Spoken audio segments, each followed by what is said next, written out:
এখানে জেলেরা পানিতে বরশি ফেলেন না, বরং কাদায় ভেসে বেড়ান মাছের সন্ধানে, আর সেই মাছটিও পানি ছেড়ে ডাঙায় হেঁটে বেড়াতে বা লাফিয়ে চলতে বেশি স্বাচ্ছন্দ্য বোধ করে। অবিশ্বাস্য মনে হলেও এটাই সত্যি। উপকূলীয় কাদার রাজ্যে এক অদ্ভুত মাছ এবং তাকে ধরার জন্য জেলেদের অবিশ্বাস্য কৌশলটি চলুন তবে জেনে নেওয়া যাক। এই জেলেদের কর্মক্ষেত্র জোয়ারের পানি নেমে যাওয়ার পর জেগে ওঠা মাইলের পর মাইল বিস্তৃত কাদামাটির প্রান্তর। এখানে সাধারণ মানুষের পক্ষে খালি পায়ে হাঁটা প্রায় অসম্ভব, কারণ আঠালো কাদায় পা আটকে গিয়ে এক পা এগোনোও কঠিন। কিন্তু এই প্রতিকূল পরিবেশেই লুকিয়ে আছে তাদের শিকার, এক অদ্ভুত উভচর মাছ, যার নাম মাড স্কেপার।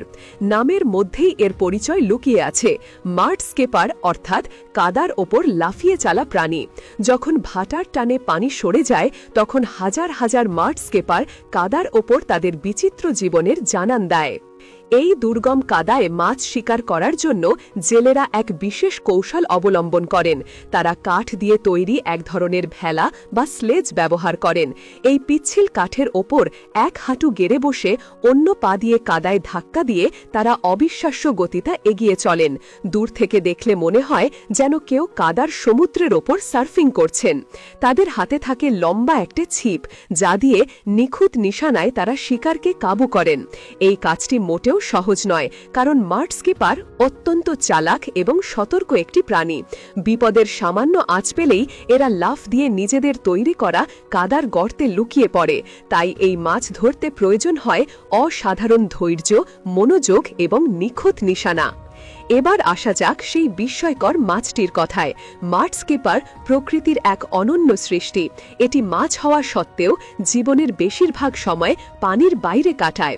এর সবচেয়ে অবাক করা বৈশিষ্ট্য হল বুকের পাখনা বা পেক্টোরাল ফিন। এই পাখনা দুটি এতটাই শক্তিশালী এবং মাংসল যে সেগুলোকে পায়ের মতো ব্যবহার করে এটি কাদার ওপর দিয়ে দিব্যি হেঁটে বাড়াতে পারে। শুধু হাঁটাই নয়, প্রয়োজনে 2 ফুট পর্যন্ত লাফাতেও পারে এই মাছ।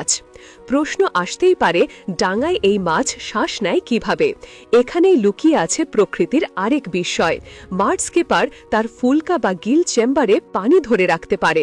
ডাঙায় থাকার সময় এই জমিয়ে রাখা পানি থেকেই সে অক্সিজেন গ্রহণ করে, অনেকটা স্কুবা ডাইভারদের অক্সিজেন ট্যাঙ্কের মতো। এছাড়াও এর চামড়া এবং মুখের ভেতরের অংশ এতটাই উন্নত যে সেখান দিয়েও এটি সরাসরি বাতাস থেকে অক্সিজেন নিতে পারে।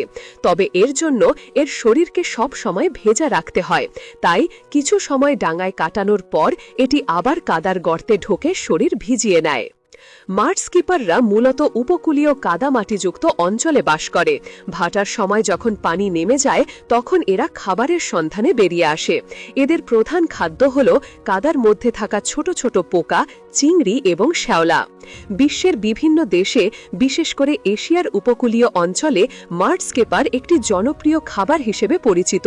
সুস্বাদু হওয়ায় স্থানীয় বাজারে এর বেশ চাহিদা রয়েছে। বিভিন্ন জায়গায় এটিকে ভেজে, স্যুপ বানিয়ে বা নানা ধরনের মশলা দিয়ে রান্না করে খাওয়া হয়।